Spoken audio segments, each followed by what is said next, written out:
Good morning students, class 6। बेटा, आज हम आपको हिंदी व्याकरण के विषय में बताएंगे। ये आपकी बुक जो है ये एनसीईआरटी नहीं है, ये आपकी न्यू बुक लगी हुई है। ठीक है, यह है प्रवेश हिंदी व्याकरण एवं रचना। आज हम आपको हिंदी सेकंड के विषय में बताएंगे। चलिए स्टार्ट करते हैं। यह है आपकी बुक, यह है आपका चैप्टर नंबर 1 भाषा और व्याकरण। बेटा, ये आपने 5th क्लास में भी आपने भाषा और व्याकरण यह तो आपने 5th क्लास में भी पढ़ा होगा, लेकिन बेटा उसमें थोड़े छोटे रूप में दिया होता है। जैसे जैसे आप बड़ी क्लास में आते जाते हैं, चीज़ें वही होती हैं, अक्षर वही होते हैं और हेडिंग भी वही होती है, लेकिन जो उनका रूप है वो विस्तृत होता हुआ जाता है। तो हम स्टार्ट करते हैं कि भाषा क्या होती है और व्याकरण क्या होती है। सबसे पहले हम आपको भाषा के विषय में बताएंगे। चलिए स्टार्ट करते हैं। हम सबसे पहले स्टार्ट करेंगे हम भाषा। भाषा क्या होती है? सभी जानते हैं कि जब हम आपस में बात करते हैं और एक दूसरे की हम बातों का आदान प्रदान करते हैं तो उसे हम क्या कहते हैं? भाषा कहते हैं। ये देखिए, ये आपके एक उदाहरण के रूप में दिए गए हैं। जैसे नीचे दिए गए चित्रों को देखकर दिए गए वाक्यों को ध्यानपूर्वक पढ़िए। अब ध्यान से सुनेंगे सही बच्चे। जैसे नीरू, कल तुम्हारे भाई का जन्मदिन है। ये तो आपने बहुत अच्छी खबर सुनाई, लेकिन भैया तो इतनी दूर है, मैं उन्हें बधाई कैसे दूंगी? तो ये आपस में बातचीत कर रहे हैं सभी लोग। ठीक है, जैसे हम आपसी बातों का हम आदान प्रदान करते हैं, उसे हम आपस में जो बातें करते हैं एक दूसरे तक पहुंचाते हैं, तो उसे हम क्या कहते हैं बेटा? उसे हम कहते हैं भाषा। ये देखिए, जैसे माता जी अपनी बात तथा नीरू ने अपनी समस्या को बोलकर एक दूसरे के सामने प्रकट किया है। पहले व दूसरे चित्र में क्रमशः नीरू व माता जी ने एक दूसरे के विचारों को सुनकर समझा है। अब आगे दिए गए चित्र में नीरू ने अपने मन के भावों को लिखकर प्रकट किया। ये तो हो गई आपकी मौखिक भाषा। आपने बहुत अच्छा सुझाव दिया प्रिय भैया। अब ये मतलब इसकी माता जी कहती है तुम अपने भैया को एक बधाई पत्र लिखो। फिर वो लिखती है, भैया मेरी बहन को मेरा कितना ख्याल है। तो लिखकर प्रकट कर रही है, तो ये लिखित भाषा हो गई। तो इस तरह से हमने जाना कि सभी पात्र अपने विचार बोलकर या लिखकर प्रकट करते हैं। अतः भाषा के द्वारा ही हम समाज में एक दूसरे के संपर्क में रहते हैं। तो कौन कौन सी भाषा होती है? लिखित भाषा होती है, मौखिक भाषा होती है, एक होती है सांकेतिक भाषा। लेकिन बेटा सांकेतिक भाषा जो होती है वह हमारे जो हिंदी व्याकरण में कम यूज की जाती है, कम प्रयोग की जाती है, क्योंकि कभी कभी जो सांकेतिक भाषा होती है वह गलत भी साबित हो जाती है। क्योंकि इशारे वाली जो भाषा होती है, क्योंकि कभी कभी हम इशारे गलत भी समझ लेते हैं, कभी कभी इशारे गलत भी साबित हो जाते हैं। इसलिए सबसे महत्वपूर्ण जो योगदान दिया है हिंदी में मौखिक और लिखित भाषा को ही दिया है। चलिए स्टार्ट करते हैं हम आगे।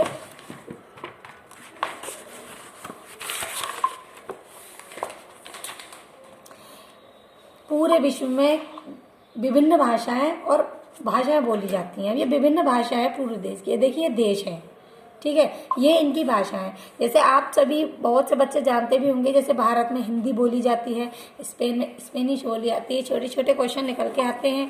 भारत में कौन सी भाषा बोली जाती है? चीन में मंदारिन, जर्मनी में जर्मन, ईरान में फारसी। तो ये आपको चीज़ें आपको बेटा ध्यान में रखनी है कि कौन कौन सी भाषाएं किस देश की कौन सी भाषा होती है।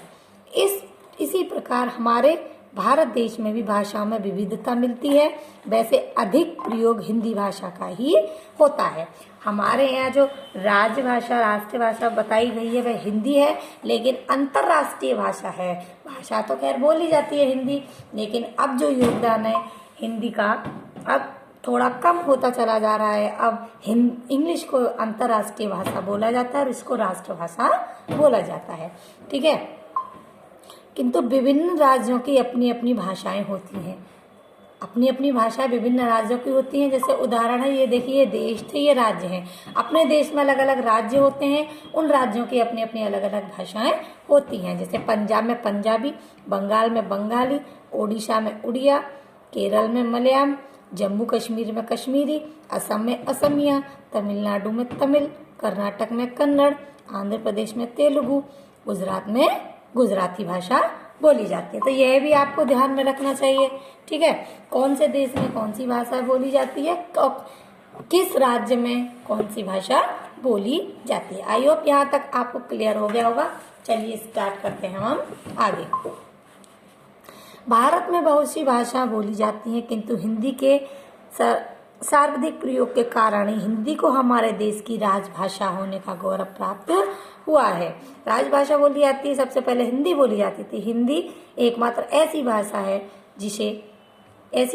जिसे भारत की राजभाषा व संपर्क भाषा का सम्मान प्राप्त हुआ। यद्यपि संस्कृत भारत की प्राचीन भाषा है, क्योंकि सबसे पहले संस्कृति बोली जाती थी। विद्वान लोग रहते थे, मतलब जो आचार्य शास्त्र लोग रहते, ज्यादातर संस्कृत भाषा का प्रयोग किया जाता था। लेकिन धीरे धीरे संस्कृत से ही हिंदी निकल कर आई, हिंदी राजभाषा फिर बोले जाने लगी। अच्छा, आपकी इस बुक में नहीं दिया है, पहले वाली बुक में दिया था कि जो राजभाषा, हिंदी को राजभाषा के रूप में कब स्वीकार किया गया।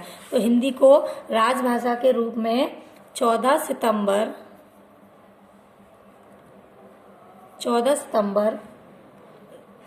1949 को राजभाषा के रूप में घोषित किया गया।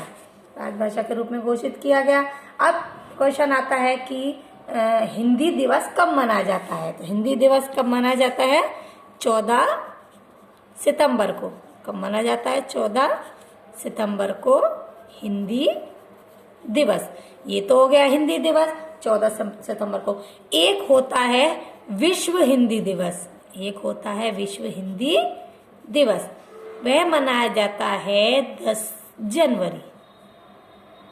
बहुत से बच्चे इसी में मिस्टेक कर देते हैं बेटा। हिंदी दिवस तो होता है 14 सितंबर को, प्रतिवर्ष मनाया जाता है। एक होता है विश्व हिंदी दिवस, वह मनाया जाता है, याद रखेंगे, 10 जनवरी को। और राजभाषा के रूप में कब घोषित किया गया हिंदी को? 14 सितंबर 1949 को हिंदी को राजभाषा के रूप में घोषित किया गया। अब आता है भाषा का स्वरूप। चाहे कोई भी हो, भाषा को हम केवल 2 ही रूपों में व्यक्त कर सकते हैं, क्योंकि अपने अपने राज्य के, अपने अपने देश की अलग अलग अपनी एक भाषाएं होती हैं, लेकिन 2 ही रूप होते हैं उसके। एक तो लिखने में प्रकट करते हैं सभी लोग, एक बोलने में प्रकट करते हैं। तो कितने प्रकार की होती है भाषा? 2, लिखित और मौखिक। मैंने भी बताया था, इसमें आपको कोई जोर देने की बात नहीं है। इसकी आप जो डेफिनेशन है, इसकी जो परिभाषा है, आप अपने आप ही बना सकते हैं। मौखिक भाषा क्या है? जो भाषा हम बोलकर प्रकट करते हैं उसे हम, और सुनकर प्रकट करते हैं उसे हम क्या कहते हैं? मौखिक भाषा कहते हैं। लिखित भाषा कौन सी होती है? जो भाषा हम लिखकर प्रकट करते हैं उसे हम क्या कहते हैं? लिखित भाषा कहते हैं। भाषा के जिस रूप के द्वारा मानव अपनी बात लिखकर दूसरों के सामने प्रकट करता है वह भाषा का क्या कहलाता है? लिखित रूप। लिखित भाषा का जन्म मौखिक भाषा के विकास के बाद हुआ, क्योंकि पहले बच्चा सबसे पहले, अब ये बात निकल के आती है कि लिखित भाषा का जो जन्म है वह मौखिक से क्यों हुआ? क्योंकि सबसे पहले बच्चा बोलना सीखता है, धीरे धीरे बोलते बोलते थोड़े भाषा का विस्तृत रूप लेता है, इस विस्तृत रूप के बाद बच्चा केवल पहले एक अक्षर बनाना सीखता है। धीरे धीरे बच्चा की जैसे जैसे उसका विकास होता जाता है, बच्चे का विकास होता जाता है, तो बच्चा लिखना सीख जाता है। फिर वह लिखित भाषा उसके अंतर अपने आप ही वह लिखना सीख जाता है। ठीक है।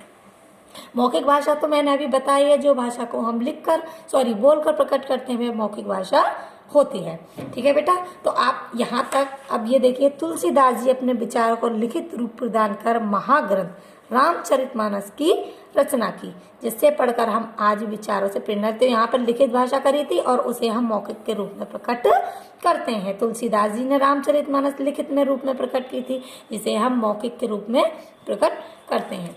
कई बार संकेतों द्वारा हम अपनी बात दूसरों तक पहुंचाते हैं। ये मैंने अभी आपको बताई थी, सांकेतिक भाषा पूर्ण रूप से तथा स्पष्ट नहीं बताई जा सकती। मैंने अभी ये शॉर्ट में बताया था कि सांकेतिक भाषा का जो प्रयोग है वह हमारी हिंदी में कम प्रयोग किया जाता है, क्योंकि वह कभी कभी स्पष्ट नहीं दिखाई देती। तो आज का जो आपका जो आज का खंड हम यहीं ख़त्म करते हैं। आज का जो शीर्षक है हम यहीं पर ख़त्म करते हैं। आई होप आप लोगों की कुछ समझ में आई होगी। कुछ बेटा अपने मन से भी पढ़ा करो। लिखित भाषा है, मौखिक भाषा है, ये आप अपनी तरफ से अच्छे से बनाएंगे तो आप अपनी तरफ से भी इसकी डेफिनेशन बना सकते हैं। तो आप आज के लिए इतना ही काफ़ी है बेटा। इसको आप रीड करेंगे।